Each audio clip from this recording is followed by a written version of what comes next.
Welcome to Transfer Zone. I am Wilson Omoni. Now, we are 2 weeks away from the transfer window closing shut.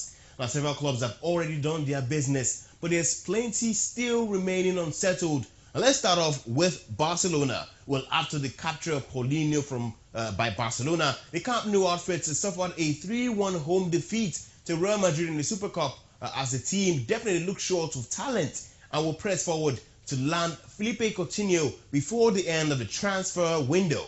Now, Coutinho was not included in the weekend's draw against when Liverpool went away from home and has not been included in Liverpool's team to play the UEFA Champions League qualifier on Wednesday.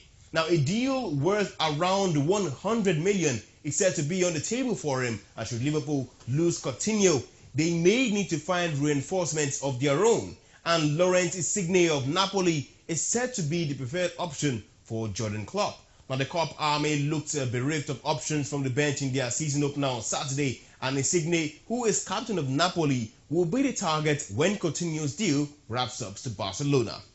Now we go to Manchester City, where the citizens have signed Nigerian footballer Olanrewaju Kayode from Austria Vienna on a 4-year deal. Now, the fee remains undisclosed, and Kayode has immediately been loaned out to Girona FC for the coming season. Now, Kayode was in the Super Eagles team that played South Africa last month, and 24-year-old scored 30 goals in 67 appearances with Austria Vienna.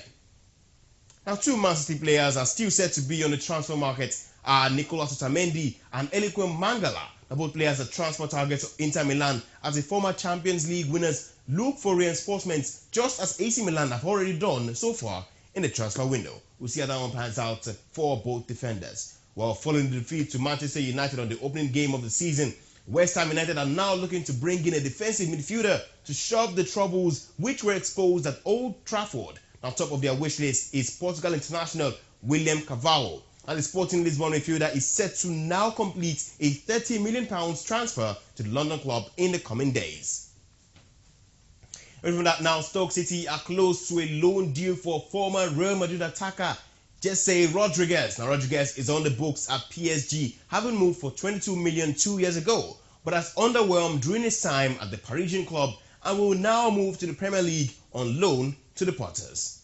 Away from that now, Newcastle suffered a 2-0 home defeat to Tottenham on Sunday, and manager Rafael Benitez remains unhappy with the transfer situation at the club. Now, the former Real Madrid coach will, however, bring in Joselu from Stoke City in a £5 million deal. The deal will be concluded between the end of this week. Now, away from that team now, we go to another team that also failed to impress on the opening day of the season, and that is Chelsea. Now, Cesar Azpilicueta, a member of the Chelsea team, spoke after the game of the team's need to buy new players, and it looks like Abramovich may share the same thoughts. Now, Chelsea will now look to hijack Ivan Perisic, a long-time target of Manchester United from Serie A club Inter Milan.